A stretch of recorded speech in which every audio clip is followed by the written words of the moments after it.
अस्सलाम वालेकुम। आपको पता है कि ताक़त फ़जीलत की हदीसें पढ़ रहे हैं और आज हम चाहते हैं कि इसको फिनिश ही कर लेते हैं, फिर कल नए टॉपिक से आगाज़ करेंगे इंशाल्लाह। आज की हमारी हदीस है कि औफ बिन मालिक अशरी रज़ी अल्लाह ताला अन्हा बयान करते हैं कि रसूल खुदा सल्लल्लाहु अलैहि वसल्लम बाहर तशरीफ़ लाए, देखा तो कोई शख्स खजूरों के कुछ एक खोशा लटका गया था ताकि मिस्किन लोग खजूरें खा लें, मगर इन खोशों या खोशे में ख़राब खजूरें लगी थी। हज़रत सल्लल्लाहु अलैहि वसल्लम के हाथ में एक छड़ी थी। आप सल्लल्लाहु अलैहि वसल्लम छड़ी से इस खोशे को कूचें लगाईं और आवाज़ पैदा करने लगी और फरमाने लगे कि अगर ये सदका देने वाला चाहता तो इससे ज़्यादा उम्दा सदका दे देता। बेशक ऐसी ख़राब खजूरों को सदक़े में देने वाला क़यामत के दिन ख़राब खजूरें ही खाएगा। इब्न माजा की हदीस है। हज़रत हकीम रज़ी अल्लाह तआला अन्हा बिन हज़ाम बयान करते हैं कि रसूल खुदा सल्लल्लाहु अलैहि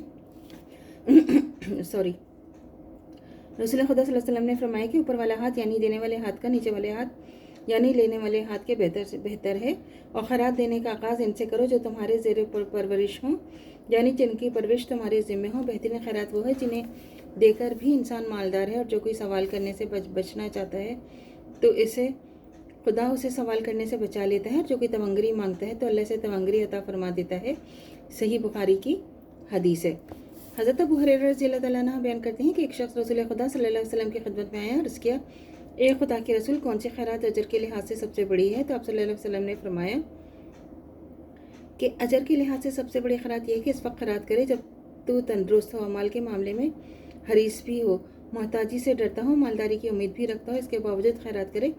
नेज़ हज़रत सल्लल्लाहु अलैहि वसल्लम ने फरमाया कि तू खैरात करने में देर ना कर, यहाँ तक कि जब जान हलक तक आ पहुँचे तो कहे इतना फ़लाँ का, हालांकि अब तो वो फ़लाँ का ही हो चुका। ये सही बुखारी की हदीस है। जो भी हदीस पढ़ी इससे क्या मुराद है? इससे मुराद है कि अफजल सदका वो है जो इंसान ज़िंदगी में सेहत की हालत में उस वक्त करे जब उसे मौत नज़र ना आ रही हो। ये भी ख़तरा हो कि कहीं मोहताजी ना आ ले और दिल में माल की हरीस उम्मीद भी हो, अगर इसके बावजूद अपने रब को खुश करने के लिए और अपनी आखिरत संवारने के लिए खुदा की राह में खर्च के ज़िंदगी में हत्तल इम्कान रहे खुदा देते रहना चाहिए कि क्या मालूम कब मौत आ जाए। हाजिर फिर इंसान लगे खैरात करने, हालांकि अब तो नज़र उसे आ ही रहा है कि यह माल अभी भी मेरे हाथ से निकल जाएगा और अनकरीब वर्षा बनकर दूसरों का हो जाएगा। हज़रत अबू सईद हुज़री रज़ी अल्लाह ताला अन्हु बयान करते हैं कि रसूल खुदा सल्लल्लाहु अलैहि वसल्लम ने फरमाया कि ज़िंदगी में इंसान का एक दरहम खैरात करना उसके लिए इससे बेहतर मरते वक्त वो 100 दरहम खैरात करे। ये अबू दाऊद की हदीस है।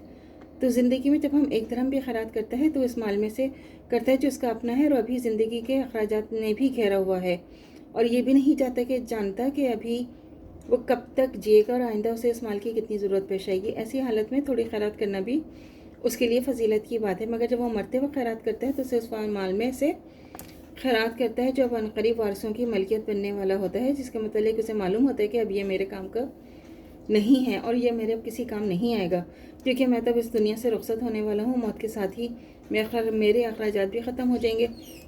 तो ऐसी हालत में ज़्यादा खैरात करना भी इतना बाइस फजीलत नहीं होता जितना ज़िंदगी ज़रूरियात में घिरे हुए होने की सूरत में थोड़ी खैरात करना बाइस फजीलत होता है। तो अल्लाह ताला से दुआ करनी चाहिए कि जो हमारा ईमान है मरते दम तक कायम व दायम रहे। खात्मा बिलखैर ईमान पर हो। इजाज़त दीजिए। अल्लाह हाफ़िज़। मेरे चैनल को लाइक कीजिए, शेयर कीजिए एंड सब्सक्राइब कीजिए। शुक्रिया।